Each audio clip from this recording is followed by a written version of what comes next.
সুপ্রিয় দর্শক, আমরা কিন্তু সুনামগঞ্জে খুব সুনামের সহিত শিমুল বাগানে চলে এসেছি। আর শিমুল বাগানে এসে দেখি শিমুল ফুল নেই। শিমুল ফুল কেনই বা থাকবে, কারণ এখন তো শিমুল ফুলের সময় না। তো আমরা অসময়তে চলে এসেছি শিমুল বাগানে, তারপরেও খুবই সুন্দর লাগছে। আর শিমুল বাগানের পাশ দিয়ে বয়ে চলেছে জাদুকাটা নদী, আর জাদুকাটা নদীর ব্রিজ তৈরি হচ্ছে। আসুন শিমুল বাগানটি আরও একটু ঘুরিয়ে আপনাদেরকে দেখাই। বাবা,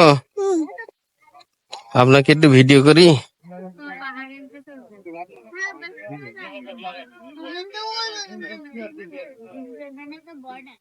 খুব ভালো লাগছে।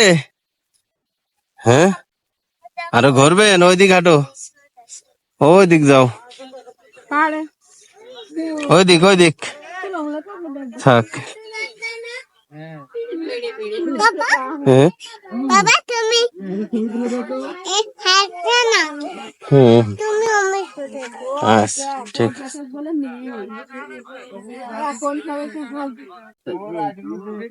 ওয়াও, খুব অসাধারণ একটি দৃশ্য। আর এই জায়গাটার নাম হচ্ছে বারোকাটিলা, আর ওটা হচ্ছে জাদুকাটা নদী। সিলেটের খুব সুন্দর একটি দৃশ্য এই জায়গায়। আর আরো একটু জায়গা দেখায় আপনাদেরকে। আমি একটু আগে যে শিমুল বাগানের ভিডিওটা করছিলাম, আর এখান থেকে দেখেন ওই যে শিমুল বাগানটা খুব সুন্দর ভাবে দেখা যাচ্ছে। গাছ আছে ওখানে একটা ফুলের, তো এটা সহ খুব সুন্দর দেখা যাচ্ছে। আর এই সাইডটা দেখায় আমরা এই পথ দিয়ে আর কি আসছি। এটা হচ্ছে এই বারোকাটিলাটা যাওয়া আসার আর কি রাস্তা। আর আরো একটু দেখায়, এই সাইডটাতে আরো সুন্দর লাগছে। ইন্ডিয়ার বর্ডার, হ্যাঁ এটা হচ্ছে আমাদের ইন্ডিয়ার বর্ডার। এই বারোকাটিলার পরে আর কি ইন্ডিয়া বর্ডার নাকি? এটা হচ্ছে ইন্ডিয়ান বর্ডার। তারপর নীলাদ্রি আমরা যাবো। নীলাদ্রি আরো সামনে, এটা দিয়েই এই রাস্তা দিয়ে। বাহ, এই পাহাড়ের উপর দিয়ে যাবো? না না না, তো আমরা আরো একটু ভিতরে যাব, আরো সামনে যাব, আপনাদেরকে আরো দেখাবো, সঙ্গেই থাকুন। দর্শক, আমরা এখন পাহাড়ি রাস্তা দিয়ে সামনে আরও যে স্পটগুলো আছে সেদিকে যাচ্ছি। সামনে নীলাদ্রি লেক আছে, আর সেই লেকের দিকে আমরা যাচ্ছি। আর এই সম্পূর্ণ জার্নিটা কিন্তু আমাদের মোটরসাইকেলের উপরেই ছিল।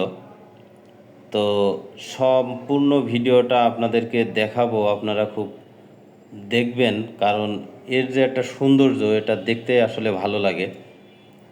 পাহাড়ি খুব আঁকাবাঁকা রাস্তা, এটি একটি মাটির রাস্তা আর কি, মেঠো রাস্তা দিয়ে আমরা একটা মেন রোড, চিকন একটা মেন রোডে উঠবো আর কি। আর সেখান থেকে আমরা যাত্রা শুরু করব নীলাদ্রি লেকের দিকে। একটি শর্টকাট পথ বারেকটিলার উপর দিয়ে। আর সামনে কিন্তু আমরা সেই রাস্তাটি দেখতে পাচ্ছি, চিকন যে পিচের একটি রাস্তা। এই রাস্তা ধরেই আমরা চলে যাব নীলাদ্রি লেকের দিকে। আসলে না দেখলে বোঝানো যাবে না সিলেট কতটা সৌন্দর্য আর কতটা সুন্দর একটি জায়গা। দেখেন, আমরা কিন্তু অনেক উঁচু একটি টিলার থেকে নামছি। এখান থেকে মোটরসাইকেল কিন্তু চালানো লাগছে না, মোটরসাইকেল নিজেই চলছে। অসাধারণ। হাস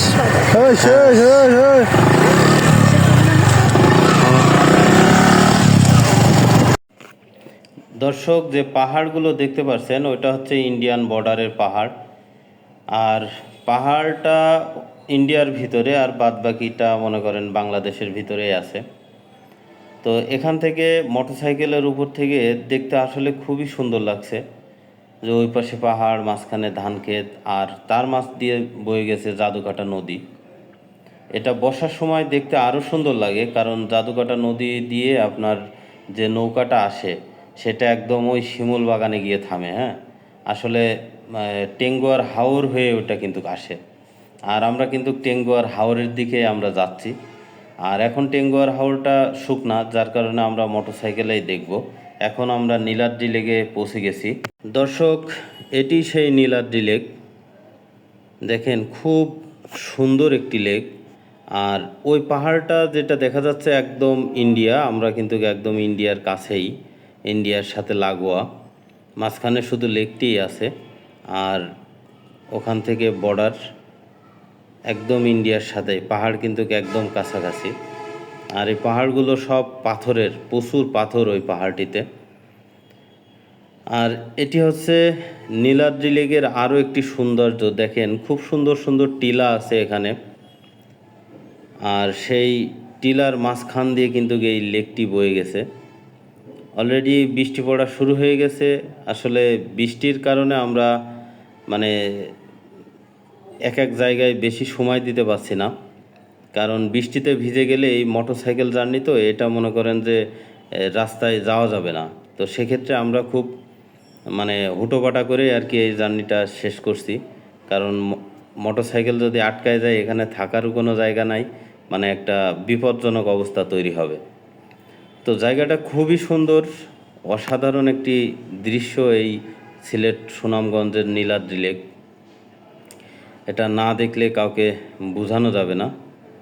তো আমরা এখন এখান থেকে খুব তাড়াতাড়ি বের হয়ে যাব, যেহেতু বৃষ্টি পড়া শুরু হচ্ছে। এটা হচ্ছে পর্যটন কেন্দ্র, পর্যটন সেবা কেন্দ্র আর কি। এখানে বিভিন্ন দোকানপাটও আছে। তো আমরা আর দেরি করব না, মোটরসাইকেলাররা খুব তাড়া দিচ্ছে, আমরা বের হয়ে পড়ব।